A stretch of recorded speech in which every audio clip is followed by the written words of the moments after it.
Livro Diálogo com as Sombras, Hermínio C. Miranda, Teoria e Prática. Introdução. Creio necessário declarar no pórtico deste livro que, ao meu ver, nenhuma obra acerca dos aspectos experimentais do Espiritismo terá valor por si mesma, isolada do contexto dos 5 documentos básicos da doutrina, isto é, o Livro dos Espíritos, o Livro dos Médiuns, o Evangelho segundo o Espiritismo, o Céu e o Inferno e a Gênese. É claro que a lista não termina aí. Há na literatura espírita um acervo considerável de livros que constitui leitura obrigatória para todo aquele que se propõe a um trabalho sério junto a companheiros desencarnados. Pois não devemos esquecer de que o Espiritismo, como doutrina especialmente evolutiva, não termina com Kardec, começa com ele. O relacionamento com o mundo espiritual se reveste de enganosa simplicidade. Realmente, em princípio, qualquer pessoa dotada de faculdades mediúnicas, mesmo incipientes, pode estabelecer contato com os desencarnados consciente ou inconscientemente, serena ou tumultuadamente. Alguns o fazem compulsoriamente ou com relutância, outros com espontaneidade, uns com respeito e amor, outros com leviandade e indiferença, e muitos sem mesmo perceberem o que se passa e o que deve ser feito para ordenar um fenômeno que, como tantos outros, é natural, nada tendo de místico, fantástico ou sobrenatural. O importante é que, ao iniciarmos o trato com os espíritos desencarnados, voluntária ou involuntariamente, estejamos com um mínimo de preparação apoiada no mínimo de informação. Aquele que se atira à fenomenologia mediúnica, sem estes pretextos indispensáveis, ou aquele que é arrastado a ela pela mediunidade indisciplinada ou desgovernada, estará se expondo a riscos imprevisíveis para o seu equilíbrio emocional e orgânico. A prática mediúnica não deve ser improvisada, pois não perdoa despreparo e ignorância. O mundo espiritual é povoado de seres que foram homens e mulheres como nós mesmos, encontrando-se em variados estágios de desenvolvimento moral. Pelo nosso mundo de encarnados, podemos inferir o outro do lado de lá. Como aqui encontramos espíritos nobres e dotados de atributos morais avançados, mas igualmente a massa imensa daqueles que se acham de média para baixo até os extremos mais dolorosos do avitalmento moral, da ignorância, da revolta, da angústia, do rancor, da vingança. Como o base do fenômeno mediúnico é a sintonia espiritual e como ainda nos encontramos todos em estágios inferiores da evolução, nos afinamos com maior facilidade com aqueles que também se acham perturbados por desequilíbrios de maior ou menor gravidade. Isto não quer dizer, obviamente, que estejamos à inteira mercê dos espíritos perturbados e perturbadores.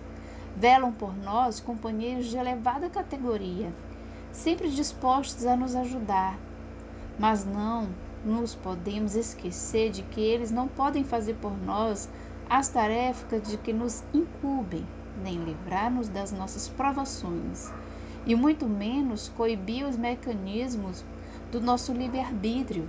Podemos, evidentemente, contar com a boa vontade e a ajuda desses irmãos maiores e, por conseguinte, com a sua proteção carinhosa. Não à custa de oferendas, de ritos mágicos, de símbolos, de trabalhos encomendados, mas sim com um procedimento reto, no qual procuremos desenvolver em nós mesmos o esforço moralizador, o aprendizado constante e a dedicação desinteressada aos semelhantes. Nunca somos tão pobres de bens materiais e espirituais que não possamos doar alguma coisa ao companheiro necessitado, seja o pão ou a palavra de consolo e solidariedade.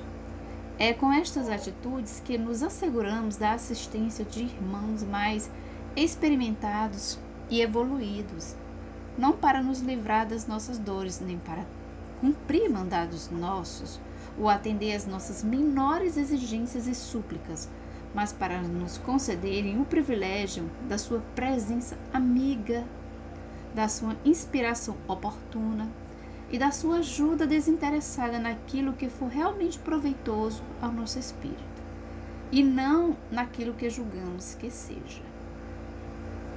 Nunca é demais enfatizar que a organização de um grupo de trabalho mediúnico começa muito antes de dar-se início às suas tarefas propriamente ditas, como estudo sistemático das obras básicas e das complementares da doutrina espírita, as de Allan Kardec, Leon Denis, Gabriel Delany, Gustavo Gillet e certos trabalhos de origem mediúnica, como as de André Luiz. Muita ênfase precisa ser posta no estudo dos escritos que cuidam do complexo problema da mediunidade, suporte indispensável de toda a tarefa programada. Assim, é preciso insistir. A formação ou nascimento de um grupo é muito importante e deve ser cercado dos mesmos cuidados que procedem à formação e ao nascimento de uma criança, ou seja, a educação dos pais. Estão preparados para a tarefa? Desejam um filho? Dispõem-se aos sacrifícios e renúncias para o trabalho que impõem? Estão conscientes das suas responsabilidades, dos percalços, das lutas que o esperam? Para que desejam um filho? Sonham fazer dele um grande homem no sentido humano, forçando-o a uma tarefa acima de suas forças para que não esteja preparado, ou se dispõe a criar condições para fazer dele um ser digno, pacificado e amoroso?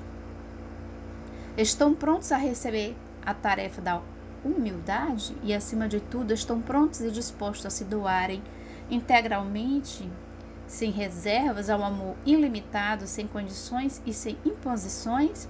O amor não exige recompensa. O amor, dizia Edgar Cayce, não é possessivo. O amor é. Se estamos com essas disposições, podemos começar. E começar pelo planejamento, e não pela execução atabalhoada e sem preparo. Examinaremos assuntos por partes e com as cautelas devidas. Voltaremos às questões que formulamos acima ao comparar o grupo nascente com o filho. Antes, ainda no corpo desta conversa inicial, uma observação de caráter pessoal. Ao planejar a elaboração deste livro, julguei necessária uma pequena introdução que situasse a obra em seu contexto próprio. Não foi preciso escrevê-la, pois já estava pronta. Reformador, de fevereiro de 1966, publicou um artigo intitulado Espiritismos sem Sessão Espírita, que a seguir transcrevo por interessar aos objetivos deste livro. Encontramos às vezes confrades que não gostamos de frequentar sessões espíritas. As razões que o levam a essa decisão, creio eu, são respeitáveis, pois cada um de nós sabe de si e do que modernamente se convencionou chamar suas motivações. É preciso, entretanto, examinar de perto essa posição e vê o que contém ela de legítimo, não apenas no interesse da doutrina que todos professamos, mas também no interesse de cada um. De fato, há alguns problemas ligados à frequência de trabalhos mediúnicos. O primeiro deles, e dos mais sérios, é o da própria mediunidade, essa estranha faculdade humana sobre a qual ainda há muito o que estudar. Outra dificuldade ponderável é a organização de um bom grupo que se incuba com regularidade e seriedade das tarefas a que se propõe. Há outros problemas e dificuldades de menor importância, mas creio que basta considerarmos aqui apenas esses dois, o que não é pouco. A análise das questões mais complexas quase sempre começa pelas definições acacianas e de vez em quando é bom a gente recorrer a velhos conceitos para iluminar obstáculos novos. O espiritismo doutrinário nasceu das práticas mediúnicas. Delas se nutre e delas depende, em grande parte, o seu desenvolvimento futuro. O intercâmbio entre o mundo espiritual e somente assumiu expressão e sentido filosófico depois que Kardec ordenou e metodizou os conhecimentos adquiridos no contato com os nossos irmãos desencarnados. Parece claro também que o equacionamento e a solução das grandes inquietações humanas vão depender cada vez mais da exata compreensão do mecanismo das relações entre esses dois mundos, que, no final de contas, não são mais que um único em planos diferentes. Logo, a prática mediúnica não é apenas aconselhável, como indispensável ao futuro da humanidade. Convém pensar também que a própria dinâmica da doutrina espírita exige esse intercâmbio espiritual. Em primeiro lugar, para que se observe e estude o fenômeno da mediunidade, suas grandezas, os riscos que oferece, as oportunidades de aprendizado e progresso que contém, não apenas para o médium, mas para aqueles que assistem os trabalhos e deles participam. É claro que a mediunidade tem um mecanismo muito complexo e até agora poucos foram os cientistas dignos desse nome que se dedicaram realmente a fundo e com mente desarmada de preconceitos ao estudo dela. Mas se não a observarmos em ação, como poderemos almejar compreendê-la um dia, se só aprendemos a nadar pulando dentro d'água, sob a orientação de quem já tenha a respeito noções satisfatórias? Se é incompleto o conhecimento sem a prática mediúnica, também é o exercício desta sem o estudo daquilo que já se sabe sobre o fenômeno. Evidentemente, precisamos estar atentos ao puro mediunismo sem objetivos mais elevados, como também ao animismo de certos médios mais interessados em suas próprias ideias do que na transmissão daquilo que recebem dos companheiros desencarnados. Há risco, sim, de mistificações por parte de pobres irmãos carentes de entendimento, da aceitação de inverdades sutilmente apresentadas sob fascinantes roupagens, de aflições, embora passageiras, causadas pelo desfiles das angústias de irmãos sofredores. Será, porém, que isso constitui motivo para nos privarmos das recompensas, do aprendizado, das alegrias que experimentamos ao encaminhar as trilhas da paz no espírito em crise? Há no universo a explorar, há uma humanidade inteira clamando por ajuda, esclarecimento, compreensão e caridade no chamado mundo espiritual.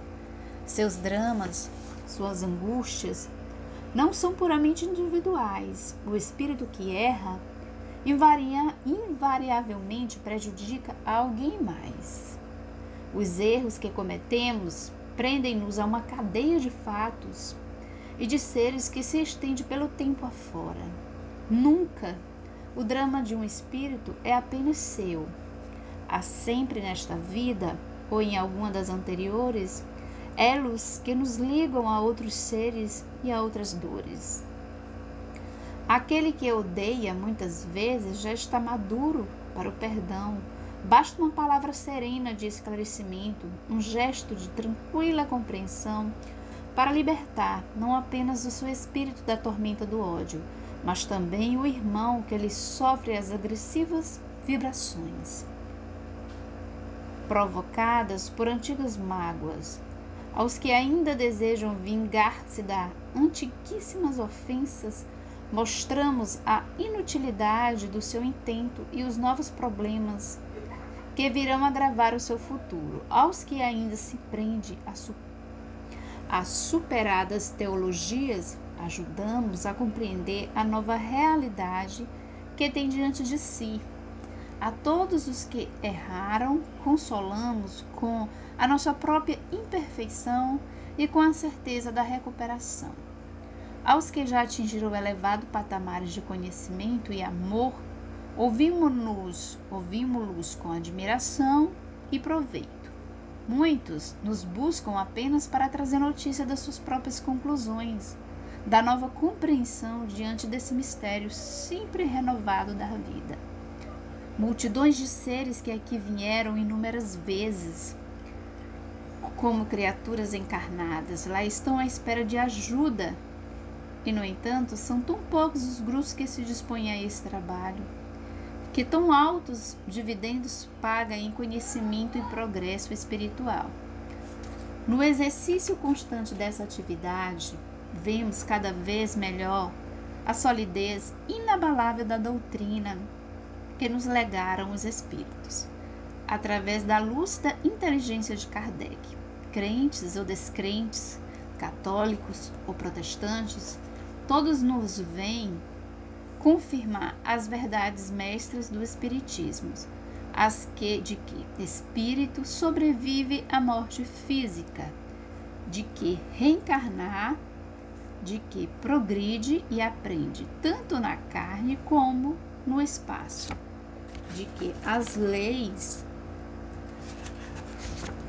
universais são perfeitas, iniludíveis, mas flexíveis, pois exigem reparação, ao mesmo tempo que fornecem os recursos para o reencontro do espírito com o seu próprio destino. Nos dramas a que assistimos nas sessões mediúnicas, aprendemos a contemplar a transitoriedade do mal, a amarga decepção do suicida, a crueza do arrependimento daquele que desperdiçou seu tempo na busca ansiosa das ilusões mundanas, a inutilidade das posições humanas, o ônus terrível da vaidade, a tensa expectativa de um novo mergulho na carne redentora, na qual o espírito fica, pelo menos, anestesiado nas suas angústias. Lições terríveis, ministradas com lágrimas e gritos de desespero por aqueles que assumiram débitos enormes diante da lei. Lições de doce tranquilidade e de serena humildade dos que já superam as suas fraquezas e vêm, sem ostentação, apenas para mostrar como é o espírito daquele que já venceu a si mesmo na milenar batalha contra as suas próprias deficiências. Muitas e várias lições, aprendizado extenso e profundo para todos os que desejam realmente apressar os passos e encurtar a caminhada que leva a Deus. Por que, então, desprezar esse trabalho magnífico com tanta recompensa, que tanta recompensa nos traz, e também aos nossos irmãos do outro lado da vida? Quanto à organização dos grupos, não será tão difícil assim. Há estudos sérios e muito seguros de orientação doutrinária a respeito. É bom que o grupo seja pequeno, de preferência familiar, composto de pessoas que se harmonizem perfeitamente e que estejam interessadas no trabalho sério e contínuo, que não se deixe desencorajar por dificuldades ou pela aparente insignificância dos primeiros resultados. Nem se deixe fanatizar ou fascinar por pseudologias. Aos poucos demonstrada a seriedade de propósitos, os trabalhos irão surgindo sobre a orientação de espíritos esclarecidos. A cada bom grupo de seres encarnados dispostos à tarefa, corresponderá um grupo equivalente de espíritos no intercâmbio salutar de profundas repercussões, pois que espiritismo é doutrina, mas é também prática mediúnica, e todos nós, ainda que nem sequer suspeitemos disso, temos compromissos a executar, ajustes a realizar com irmãos que nos aguardam mergulhados em ódios e incompreensões que se envenenam a si mesmo e a nós próprios. Lamentar a desgraça, dizia Horácio Mir, é apenas humano, minorizá-la é divino.